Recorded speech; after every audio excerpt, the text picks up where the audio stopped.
welcome back to Wild About Nature. I'm so glad I got that brimstone butterfly for you.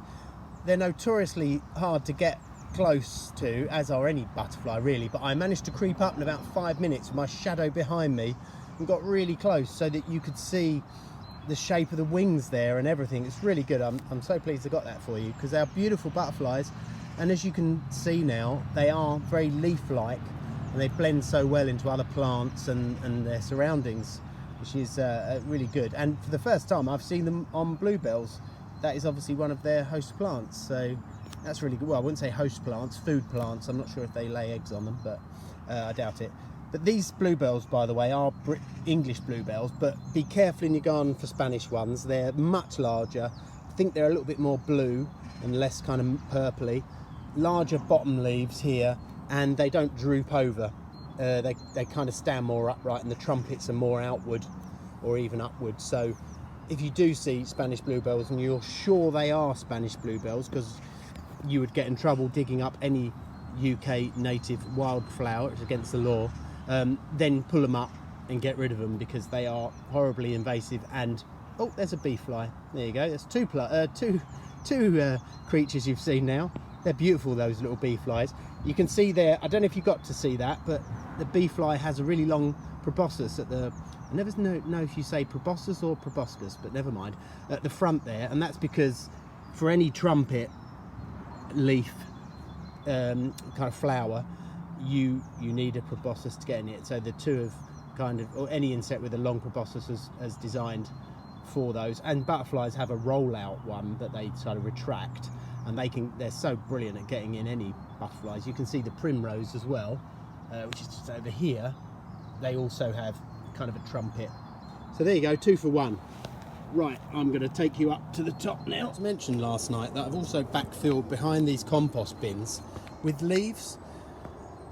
Newts love leaves in the winter. They're perfect insulation, perfect protection. They can play dead at the bottom, which is called, I learnt this the other day, thanatosis.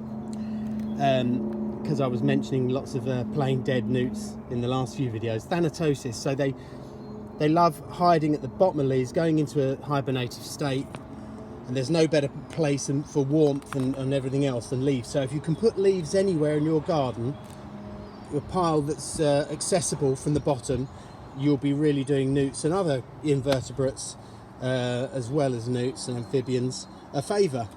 So what we're doing today, I've cleared everything from the top and raked it all, so we're ready for seeding up here. I've banked up the pond, the new pond, so it's nice and as gentle a slope as I could do it. Unfortunately, I'm recycling earth from pots.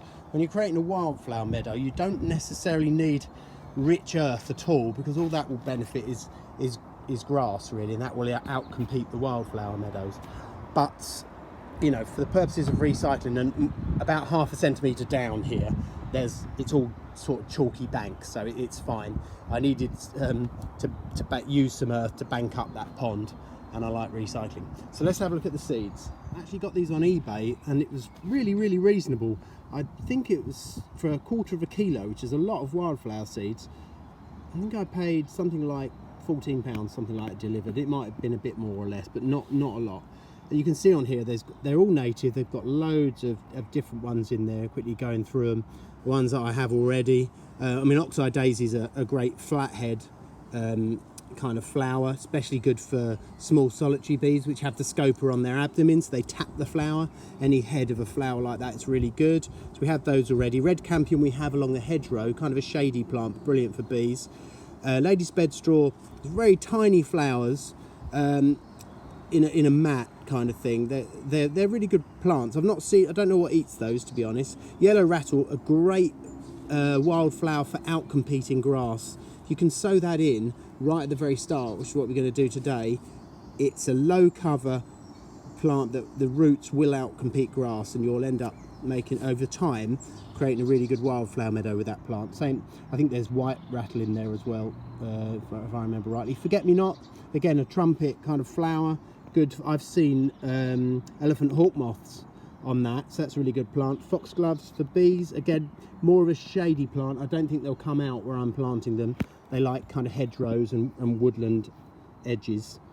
So as you can see on there, there's loads to choose on. You want a really good mix like that, because what you'll find is, although the first year you might get 3 or 4 variations, they'll start to alternate, and you won't see oxeye daisies one year, and then the next year they'll be everywhere, and then the next year after that you'll get a couple of others you haven't seen before.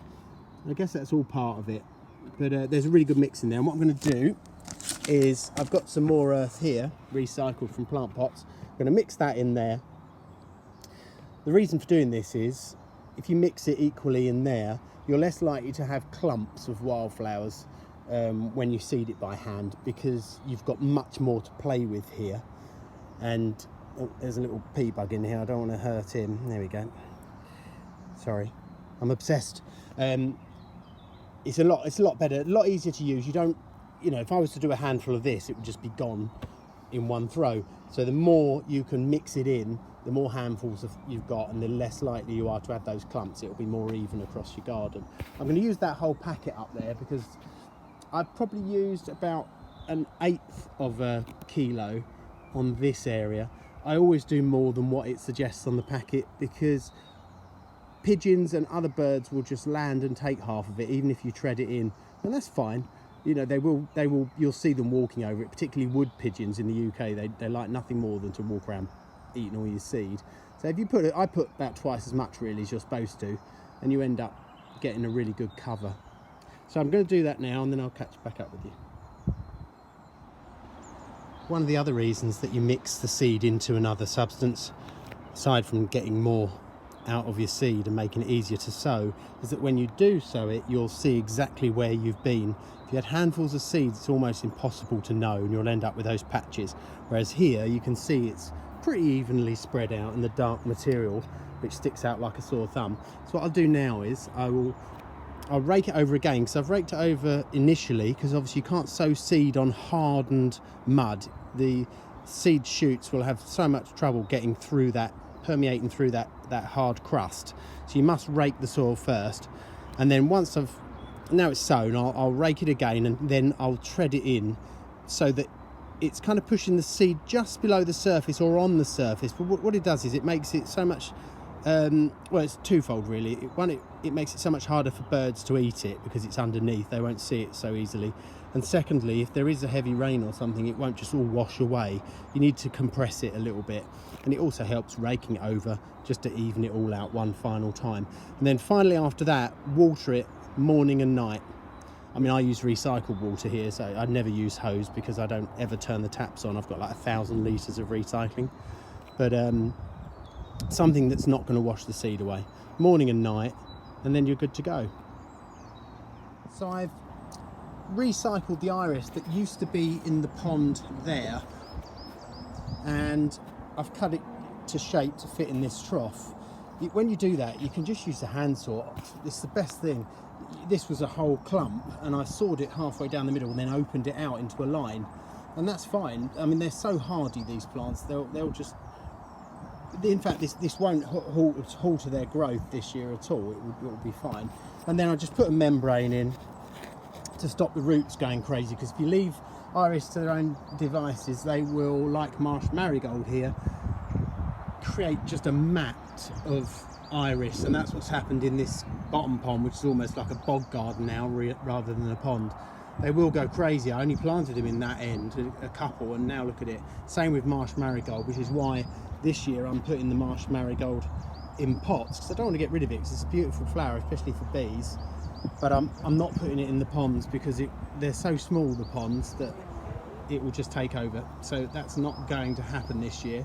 So yeah, plant them up in a trough, weigh it down with some stones at each end, and just put some normal earth, pack them in with normal earth, and then just sink it in ever so slowly, and it will just go to the bottom, and they will grow this year. They'll flower this year. These guys that I put in I put them in last year, but they're already coming up this year, so they will do fine. So we've got our log pile all finished off. It's all seeded, tamped down waters, all the meadow. The logs in, The iris are in. Another thing I forgot to mention was that obviously you need things like iris in a wildlife pond because of damselfly nymphs and dragonfly nymphs. When they leave the pond after quite a long period, dragonfly nymphs in particular can spend a couple of years in the pond, but when they come out they need to climb out and obviously dry off and metamorphosize into their respective insects. But yes, you need iris. It's pretty much a no-brainer. There are other tall plants like bulrush and stuff like that, but not in a pond this size. Iris is probably the best thing you could get. So we've got a lily in the bottom there, and another iris at this end, and ramps. I'll put a couple of concrete angled rocks so that they can get out at each end, and obviously they can climb out the log. You've got to have a lot of exits, not just for your newts and your frogs, but also any mammals that fall in, like hedgehogs. So the next thing is to fill it up.